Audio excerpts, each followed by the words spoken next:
당신이 지금 들고 있는 핸드폰, 보고 있는 이 화면, 듣고 있는 이 목소리. 이 모든 것이 사실은 누군가가 돌리는 거대한 컴퓨터 게임의 한 장면일 수 있습니다. 농담이 아닙니다. 잠깐만 생각해 보세요. 2003년 옥스퍼드의 한 젊은 철학자가 12페이지 논문을 발표합니다.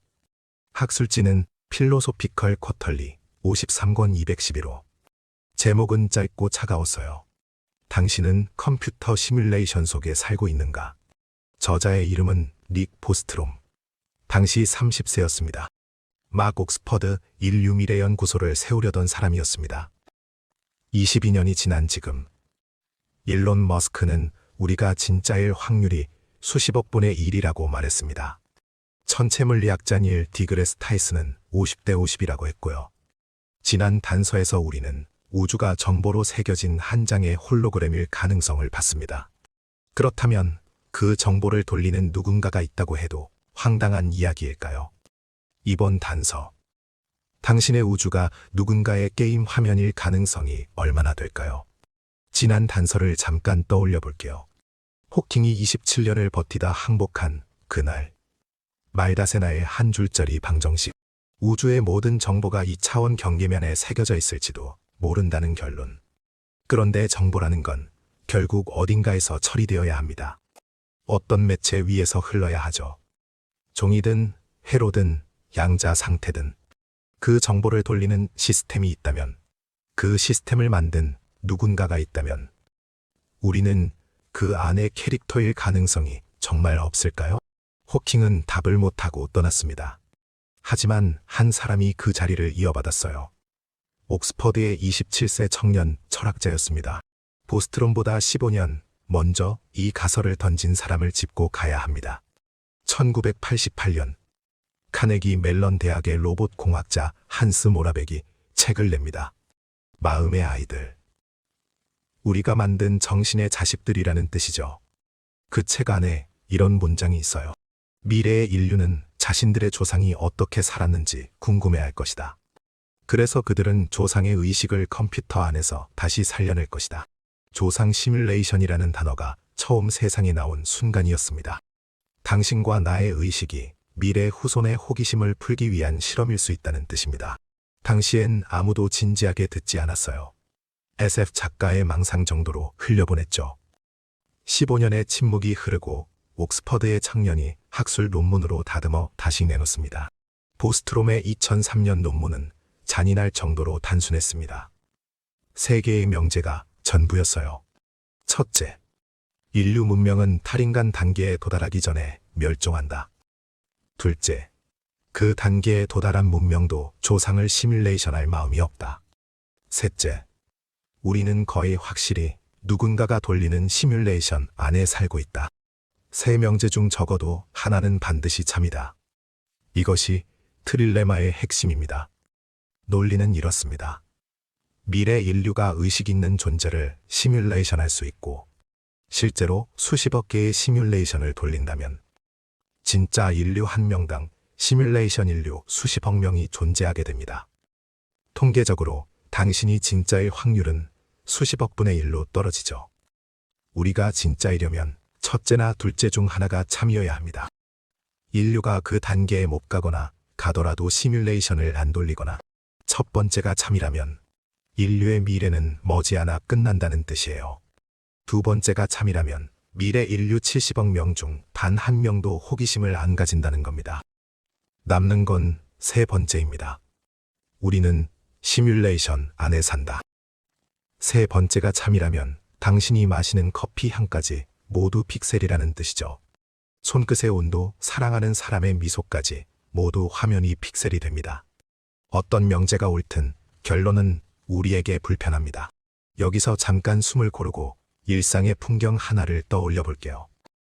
지금 당신 앞 키보드 위로 개미 한 마리가 지나간다고 상상해 보세요. 그 개미는 키보드를 압니까? 키보드 위를 걷고는 있지만 그게 무엇으로 만들어졌는지 모릅니다. 누가 왜 만들었는지, 어떤 신호가 어디로 전달되는지 개미는 평생 모릅니다. 인간이라는 존재 자체를 떠올릴 능력이 없기 때문이죠. 그렇다면 우리는 어떨까요? 우리보다 한 차원 위 어떤 존재가 있다고 가정해 봅시다. 그 존재가 우주를 책상 위 컴퓨터에 띄워 놓고 본다면 키보드 위의 개미처럼 우리는 영원히 모를지도 모릅니다. 이 비유가 머리에 들어오면 다음 생각이 정말 무서워집니다. 만약 당신이 게임 캐릭터라면 가장 두려운 일은 무엇일까요? 악당을 만나는 것, 체력이 다하는 것 아닐 겁니다. 가장 무서운 건 어딘가에서 누군가가 게임의 전기 코드를 뽑는 일이겠죠. 찰나의 깜박임도 없이 화면이 그냥 까맣게 사라지는 일. 상위 세계의 시뮬레이터가 갑자기 컴퓨터를 꺼버린다면 우리 우주는 어떻게 될까요? 별도, 은하도, 가족도, 어제 나눈 대화의 기억도 그 모든 것이 한순간에 그저 없었던 일이 되어버립니다. 사람들이 진짜 무서워한 건 외계인도 블랙홀도 아니었어요. 전기 코드, 그 단순한 일상의 단어 하나였습니다. 그렇다면 정말 우주가 시뮬레이션이라는 흔적을 찾을 수는 없을까요? 물리학자들은 오래전부터 이상한 숫자 하나를 알고 있었습니다. 플랑크 길이 100.626 곱하기 10의 마이너스 35 제곱미터. 우리가 아는 가장 작은 길이의 단위, 그보다 짧은 거리는 자연이 허락하지 않죠. 플랑크 시간도 있습니다. 5.39 곱하기 10의 마이너스 44 제곱초. 그보다 짧은 시간은 측정 자체가 불가능합니다. 마치 게임 화면을 끝까지 확대했을 때 마주치는 한 칸의 픽셀처럼요.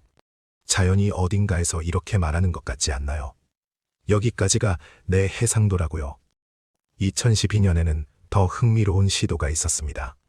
워싱턴 대학교의 세물리학자가 격자 양자세격학을 우주에 적용해 봅니다. 사일러스 빈, 조아레 다보우디, 마틴 세비지가 이끈 연구였죠. 우주가 작은 격자 위에서 계산되고 있다면 우주선의 방향에서 살짝 일그러진 흔적이 발견될 수 있다고 본 겁니다. 논문 번호 1210.1847. 검증 가능한 첫 시뮬레이션 가설이라는 평을 받았어요. 2023년에는 영국 포츠머스 대학의 멜빈 봅슨이 단서를 내놓습니다. 학술지 IP 어드벤시스 정보동력학의 제2법칙. 우주의 정보 엔트로피가 시간이 지날수록 오히려 줄어든다는 이상한 관찰. 그는 이것이 데이터 압축의 흔적일 수 있다고 조심스레 말했죠. 정통 양자중력 이론에서도 비슷한 결과가 나왔어요. CDT라는 이론이죠. 네덜란드의 레나테 롤 연구팀이 발전시킨 이론입니다. 우주의 시공간은 매우 작은 스케일에서 4차원이 아니라 2차원으로 쪼그라듭니다. 마치 게임 엔진이 멀리 있는 풍경의 폴리곤 수를 줄이는 방식과 비슷하죠. 물론 이게 곧 시뮬레이션의 증거라고 단정할 수는 없습니다.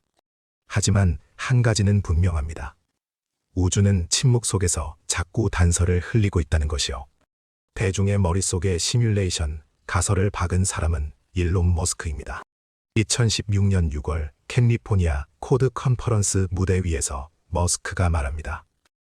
우리가 진짜 현실에 살고 있을 확률은 수십억 분의 1입니다. 그의 논거는 단순했어요. 40년 전 우리는 퐁이라는 게임을 했죠.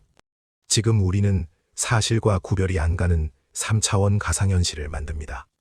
발전이 계속된다면 결국 시뮬레이션과 현실은 구분 불가능해진다는 겁니다.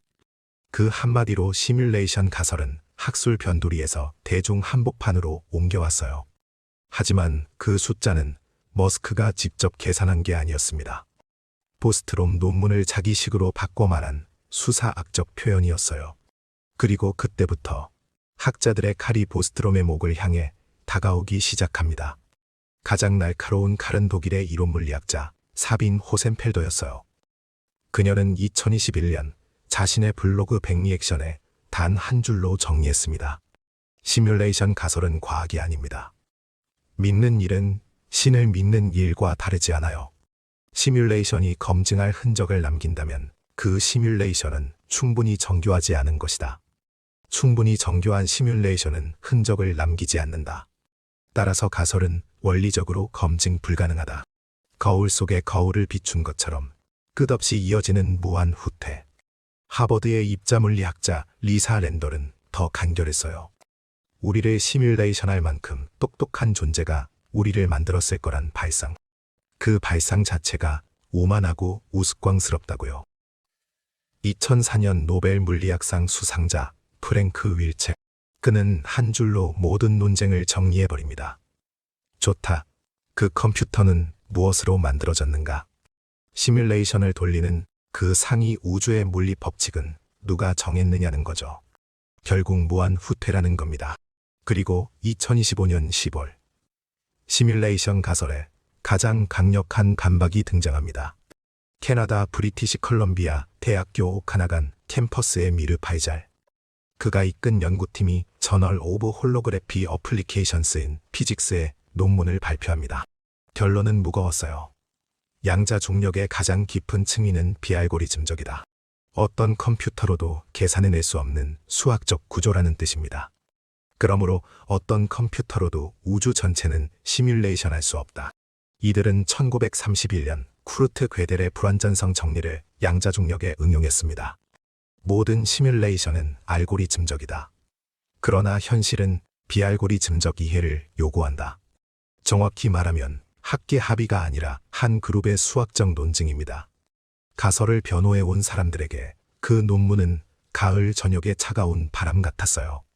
2024년 4월 16일 옥스퍼드 인류 미래 연구소가 19년 만에 문을 닫습니다. 시뮬레이션 가설의 본거지였던 곳.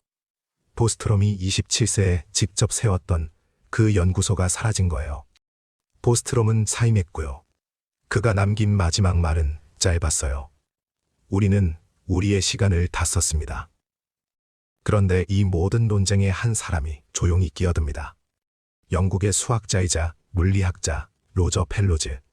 노벨 물리학상 수상자이자 호킹의 평생 친구였던 그 사람이요. 펠로즈는 평생 한 가지를 끈질기게 주장했어요.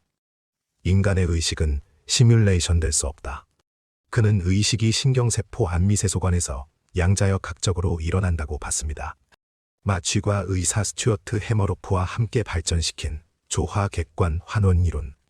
펠로즈가 옳다면 우리의 의식은 알고리즘이 아닙니다.